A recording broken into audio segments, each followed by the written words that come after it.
Oh, you grabbing the camera? You grabbies?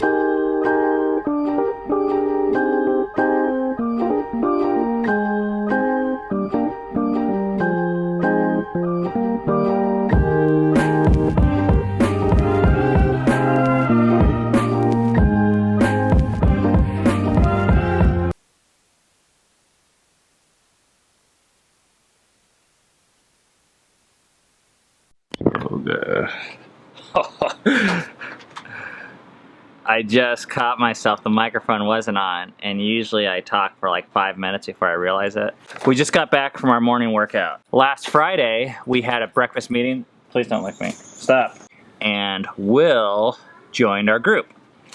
And we committed for another 6 months, so we're going until December 31st. So this is the document that we all sign. This group is called Make Each Other Strong.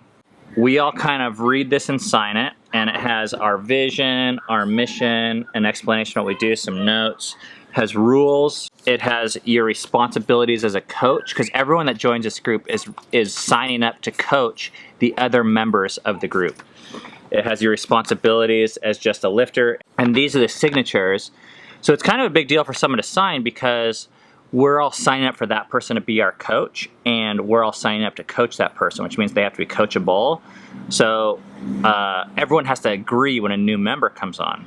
So anyways, I'm gonna put a link to this below in the description just so you can see what we do as a workout. I've talked about this before, but about every 6 months we do this. And this line at the top is really cool. It's, if you wanna go fast, go alone. If you want to go far, go together. And what I've realized is for there to be success in anything for a long period of time, it cannot depend upon my solo willpower. I need help. So this group and this format has helped me accomplish my goals, both when it comes to community and fitness and strength, and even getting up early. So it's been really helpful for me. This weekend, something exciting happened. Hey, did someone eat solid food for the first time? 5 months old, which means, take a look at him right now, ladies and gentlemen. Do you see that body right there? That is all formed and shaped off of these guys right here. That's all breast milk. Look at those legs. Look at that. That's crazy.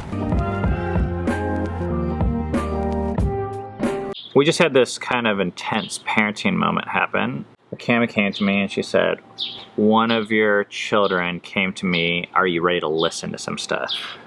So Cami tells me, your daughter felt stupid. The first thing I wanted to do is jump up and say, well, you shouldn't have felt that way, because inside of me, I wasn't really doing that. But I just sat there and I listened, which is hard. It's really hard to just sit there and listen. You know, I mean, here's a person who's third of my age or half, whatever. And I feel like I know better than them. And I know that I didn't intend to do this at all. So I could just, without even realizing it, squash their feelings and say, no, that's not how it was. This is... Or I don't even use that language, but I just share my side of the story. But I have a larger volume. I have a larger voice, both for adults and especially for kids. Parents always have a larger volume to their children, no matter what your personality is. I had to just kind of like sit there, and I had to even just think for myself, don't talk right now. And then I said, I appreciate you sharing. I've learned the hard way that I can be right, but it doesn't matter if I don't win the person over. And in this case, my goal is to win my daughter's heart over. I want her to come to me more, and I want her to come to me the next time. I might be right, but if she doesn't come to me the next time, I'm wrong. I lost. Mm-hmm. So first thing I want to say, which is hard, is thank you for sharing this with me. That's a gift. Anytime a child is willing to share their heart with me, they're opening themselves up. It's scary for them. Scary for parents. Scary for parents, but it allows me to get to know them. Even if where they're at is completely wrong, it doesn't matter. You know, that's just not the point. So I was able to say, thank you for sharing this with me. I'm sorry you felt that way. I didn't mean that. Do you have some specific examples? Because that'll help me learn this. And then I feel like we're able to talk about parenting stuff. It was like there was stuff in the way. Yes. Of her being able to hear Ben. So we needed to deal with that first. She felt like I was making her feel stupid. And when someone feels stupid, they're not going to listen to what I say. You know, if they think, another way of saying that is if they don't think I value them or think that they're significant, it doesn't matter what I feel or think. And my kids aren't, I don't see them as stupid, and I do see them as valuable and significant, but sometimes there's a disconnect or a miscommunication.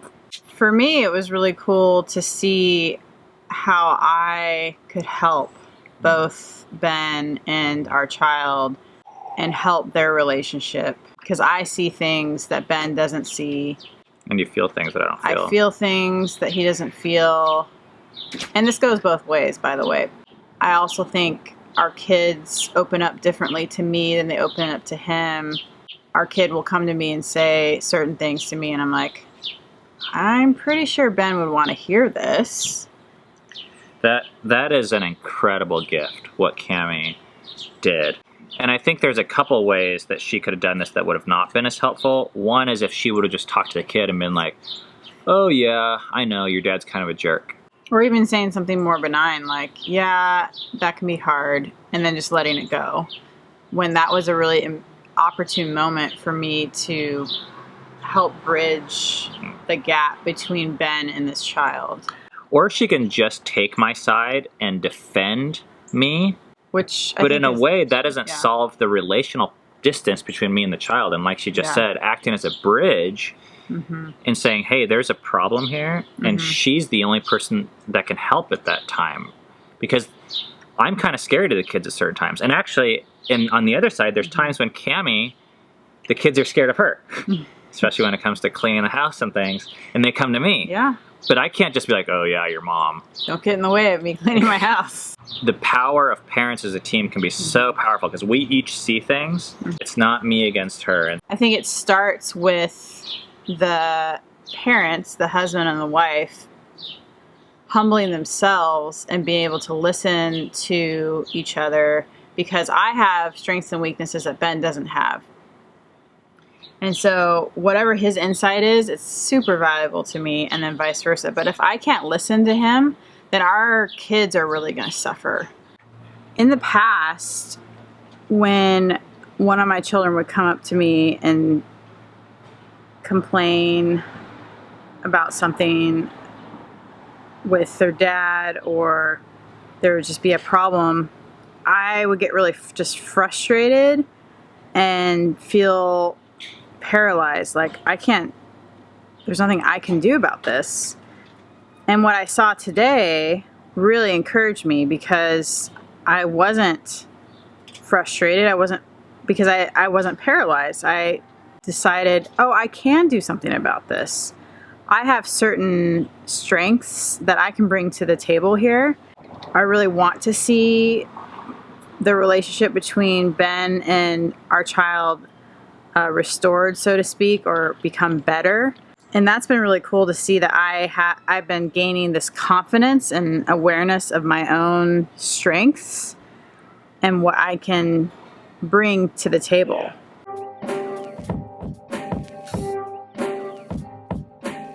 We're heading out to meet some friends of ours. For strawberry shortcake, I want to bet. This is the best strawberry shortcake in the entire city.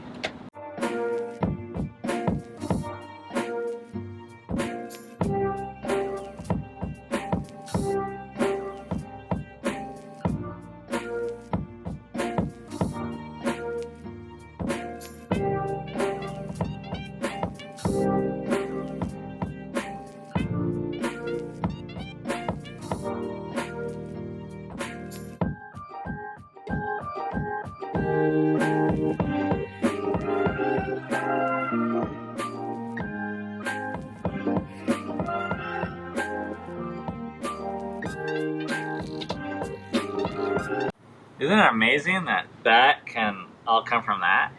I think that's pretty exciting. I said, man, a boob looks like a bottle. Then I realized, no, a bottle looks like a boob. The boobs came first.